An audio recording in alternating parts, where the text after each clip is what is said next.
Hey everyone, Bernard here, another Citizen vlog, a Citizen Pass, one of our special moments in time where we look at a game or a player or a manager or a coach or anyone connected with Manchester City. We're not going to take on total strangers, are we, on our Citizen vlog? So it's a moment in time, and we're talking today about this young man there. Great player, absolutely great player. David Vernon Watson. There's a great middle name, is it? David Vernon Watson, born the 5th of October 1946. Please, if you're new to the Citizen channel, you like these little reviews and specials, and obviously when City are playing, obviously we do little vlogs on the games and mark the players, etc, etc. Please, if you're new to this channel, the Citizen channel, please push that subscribe button, that'd be great. Please tell your friends about this little channel. I know there's lots out there, but I hope I give it something a little bit different to what's already out there, and hope we can get some enjoyment and information and fun out of these little things I do. Please push the notifications and make sure your notifications are set to public so you get to see these things. Yeah, so David Watson, obviously I've been going a long time. I'm to 1965-66 was my first game. Dave Watson signed for City after I would have watched him in the 1974 Cup final, 73 Cup final, sorry, for Sunderland against, was it Leeds at the time, and I would have watched him. I'm quite impressed because he had a great game that day. I mean, all the Sunderland players were really played above themselves. I mean, the goalkeeper, Jim Montgomery, sticks in your mind, doesn't he? But yeah, Dave Watson definitely was like a rock at the defence, and it's just a typical centre half, wasn't he? A big guy and a scary looking guy, and he wasn't tall, he was just a big bloke overall, you know, a big presence. He was a big presence. So he was part of a deal in the 13th of June 1975 that Jeff Clark went from City to Sunderland, and it was estimated that Dave Watson joined City for £275,000, which was no mean feat at the time. And obviously he came to he joined a City club where we had another certain centre half of notes, a certain Mike Doyle, and obviously Tony Buck was the manager then.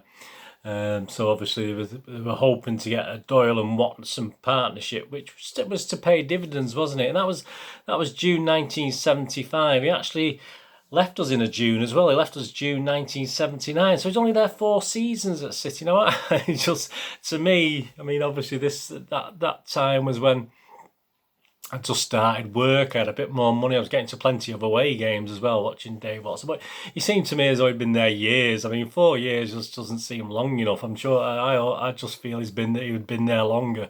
You know, if someone had said to me before I've just re-researched this, obviously how long, how many years did Dave Watson play for City? I would have said, 7 or 8, something like that. But only 4 years. But what a lot he packed into the 4 years. I'm just gonna have a couple of things. Just a pinch of what Dave Watson did for City, and absolutely superb, a real legend from that era. Obviously for you younger guys, just sit back and enjoy this next few minutes anyway. I mean, previous to Sunderland, Dave Watson had been at Notts County and Rotherham, and he actually made his debut for City in August 1975. So that was the match programme, 16th of August 1975. That was his debut game, and there's a great image. And you can see Dave Watson, the tallest then. He's obviously next to GLYN, PARDOE and Alan Oakes either side of him, so in great company. And GLYN, PARDOE, sadly when I'm recording this, recently passed away, so rest in peace. But a great image of Dave there in the squad for that season. Meet the 75-76 Blues. So a lot of promise for that season, wasn't there? And I've just been doing a thing on some other players, and obviously there's a lot of relevance to various League Cup finals, and there's going to be a League Cup final this season, wasn't there, as well, which Dave Watson was going to play a really big part in. That game against Norwich, I think we went on to win that 3-0, so a great debut, and he was kept to obviously help keep a clean sheet. He wasn't a prolific goal scorer for a big centre half. He wasn't like Tommy Boo seemed to knock a few in, didn't he? But no, he didn't, and his first goal was only a couple of months later, 18th of October 75. He scored against Spurs away in a 2-2 draw. So yeah, I mean, his main thing, obviously, that first season was getting us to the League Cup final and the League Cup final itself. And you must admit, I mean, obviously this again from the final, showing the images for the League Cup final. Dave Watson's got his own little pick inside, and it reads: the star of Sunderland's 73 FA Cup final victory moved to Main Road in his 275,000 transfer. He started 76, troubled by injury. Yeah, he had little niggles all the time.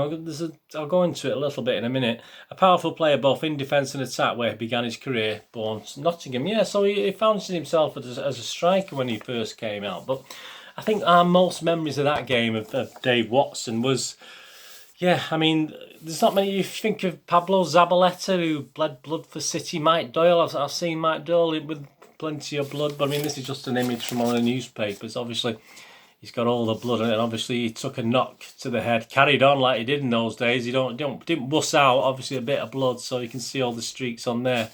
So that was in the game. But obviously, after the cup presentation, that very famous image, wasn't it, with Dave Watson there with the shirt just covered. I mean, he's not going to swap his shirt like Mr. Stewart did, but there you go. There's a great image, obviously, of him absolutely covered in blood.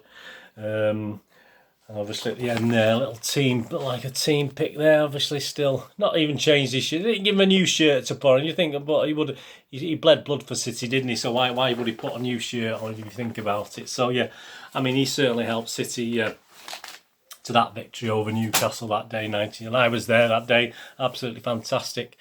Enjoyed it, and we all stay. You know, it's amazing now. I mean, we tend to be looking at the clock, don't we, on cup finals? But in those days, you just stayed till they virtually kick you out. You know, and, especially when City win. I mean, obviously, if we lose, it might be another matter. But there you go.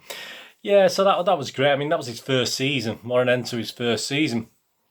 76, 77 promised so much. I'm not going to go into great detail of it, but the one real big disappointment, I think, of that season and affected Dave Watson was we went to the 29th of December 1976, and City were up the league. We were competing, and we had a game against Liverpool, and I remember it being quite from memory, a very cold night, a very hard pitch, a very hard. But we actually were far better than Liverpool that night. I remember I was 16 years old. I remember being so depressed because we actually only drew 1-1. I mean, most people think if we'd won that game that night, we would have gone on to win the league. We only lost, by I think it was a point in the end that season.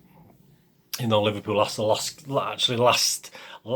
last game, so psychologically, because they knew they'd already won the league, perhaps it would have been more than 1 point, but you can only go back to that December night because, yeah, I mean, there was a mix-up.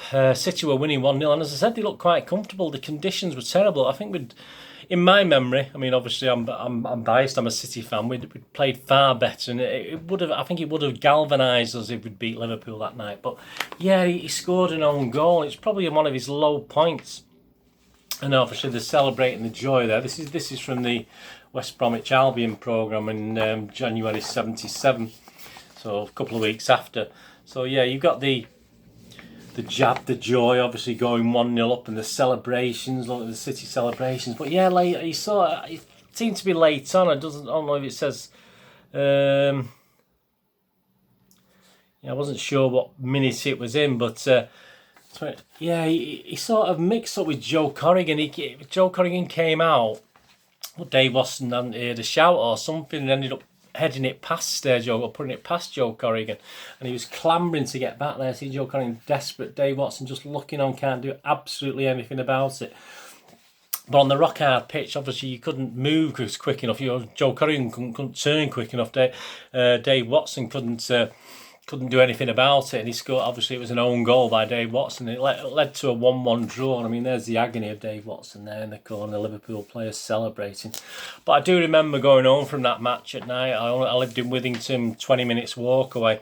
I do remember going absolutely devastated. And it was a league game. It was early in the season. It wasn't as though it was the last game of the season, but it just seemed so important at the time. And it did prove to be, because even though we carried on and had a great season, finishing second to the mighty Liverpool, that was possibly certainly his low point as far as I can remember. Yeah, I'm sure he had other low points, etc. But that was a key one.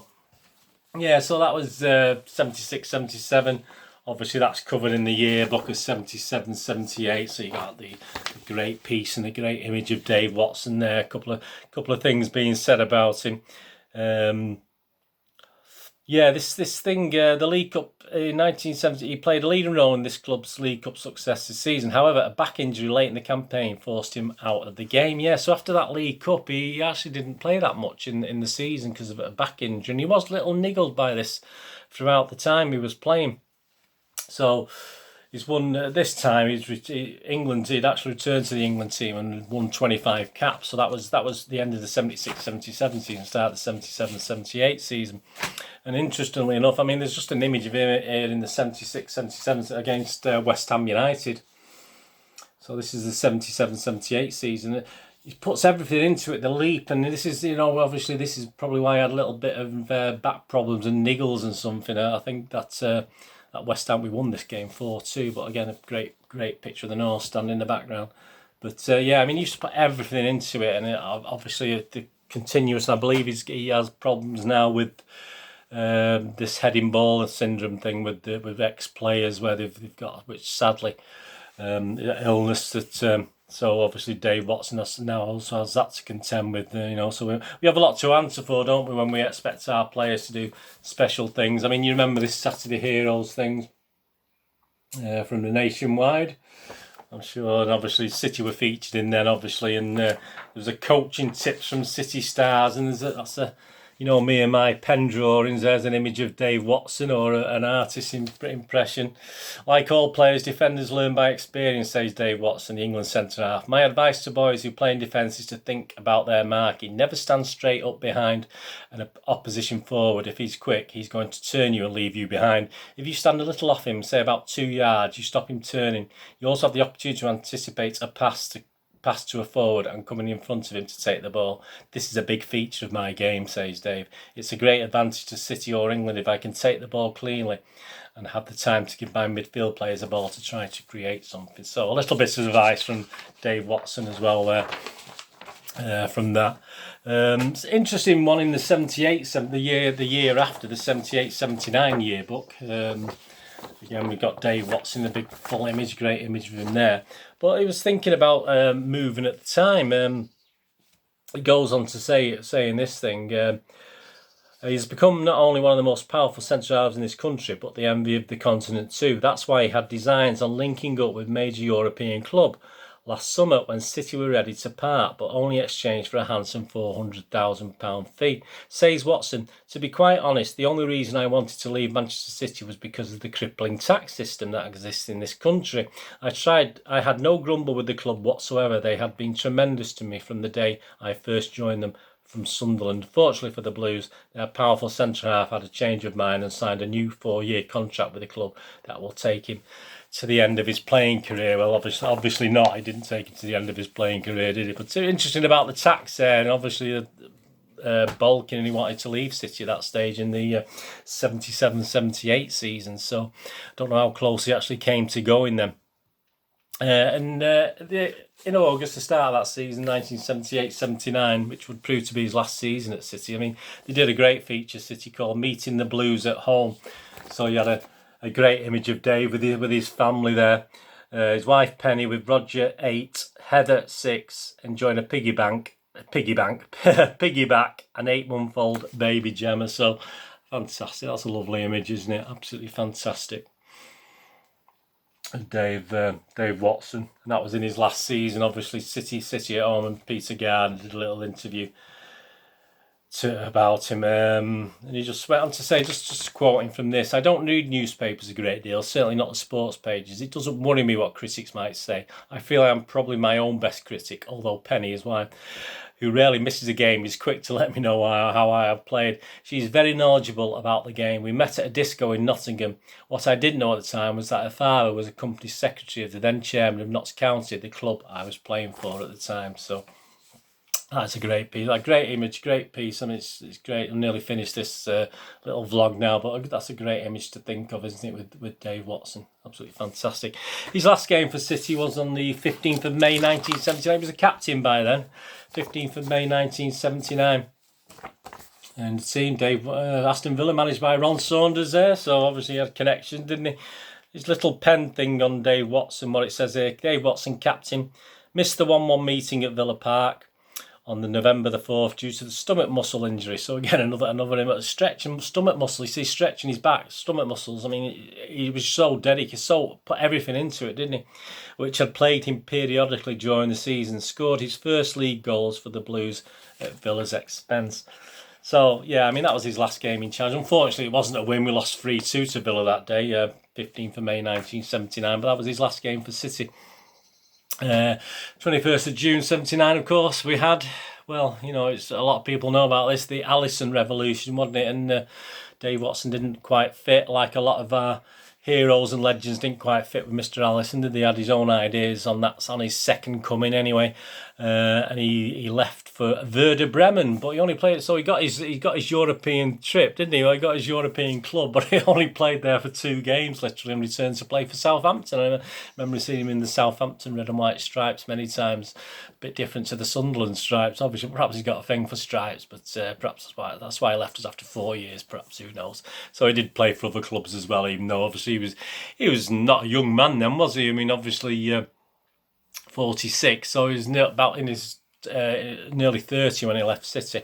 Yeah, total appearances, England, I think he's got 65 appearances for England, there or thereabouts, with 4 goals. Again, not prolific, as I said, he's not the greatest goal scorer. For City, he had league appearances, 146 appearances, 4 goals again. So not a fantastic return, but I'd say his skill was defending, wasn't he? Let's be honest about it, and putting his size to good use. FA Cup, he had 9 appearances with no goals. The League Cup, he had 18 appearances with just 1 goal. And in European games, he had 12 appearances with 1 goal. So a total of 185 appearances. It seemed so many more, and 6 goals for City. It did seem so many more than that to me. I mean, as I say, being at a time when obviously I was sort of working, and perhaps football was, you know, until I started, you know, I did started obviously, well, I discovered young ladies a long time before that, but obviously before I started spending money on perhaps young ladies more than I did football, it was a time in the mid-70s when I was going to quite a lot of football and a lot of away games as well. So I must have seen pretty much most of Dave Watson's 146 appearances, including Wembley, which is most important, where he bled blood for us, didn't he, Dave Watson? Thanks, Dave. So I hope you enjoyed that David Vernon Watson Moments in Time feature, who left for Werder Bremen on the what was it, the 21st of June 79, and joined City on the 13th of June 75. So nearly 4 years, obviously. So and he likes June, doesn't he, by the looks of it as well, so that's okay. And his debut 16th of August 1975. Anyway, thanks for watching that. I hope you enjoyed it. Please let me know in the comments of your special memories of Dave Watson and what you remember of him, and etc, etc. Be absolutely fantastic. Let me know in the comments below or on Twitter. You can follow me on Twitter at nostalgia_movie or at Charles Deneen. Deneen spelled D-I-N-N-E-E-N. You can follow me on both. I'll follow everyone back or either. It doesn't make a difference. I sort of link the 2 accounts anyway. And please, if you're into movies and TV dramas, etc., I do plenty of vlogs on them. So please check the playlist below and the links below. And just check all the playlists on YouTube. If that's, you'll find something of interest for you on there, I'm sure. And please, on Facebook, I'm at Bernardine with links to moviegamenostalgia.com. Cheers, Dave. My little website for old rare DVDs, movie posters from the 1990s and 2000s, and some old board games on there as well. So if you can spare a couple of minutes, have a look on moviegamenostalgia.com. Thanks very much. It helped me with the old Google Analytics as well. Even if you just have a look around, you don't have to buy anything, just have a look around. And you obviously work footfall, is it? Footfall it's called, isn't it? Anyway, thanks a lot. I hope you enjoyed that today. I've enjoyed doing this as well for one of my legends. I've got so many heroes, got so many City heroes. It's great to do these little things. Please check out some of my other little things. I've done one recently on Ian Bowyer, who's sort of the forgotten boo boy, you know, forgotten man boo boy, City boo boy. But yeah, I felt a little bit nicer about him after having a quick look back on his career with City. So at the time, I was only 10 or 11 myself, but I was a bit unfair to myself. So slap for me, Ian Bowyer. Have a look at that as well if you can, and plus all the other stuff I've got on there. Tons of City stuff for you to have a look at if you need something to do. Anyway, thanks for watching. I'm going to do the rest today. Have a great one. Look after yourselves, look after your friends, let's all look after our families, and let's all look after each other, and hopefully you can join me again for another Citizen vlog very soon. Thanks for watching. Bye bye.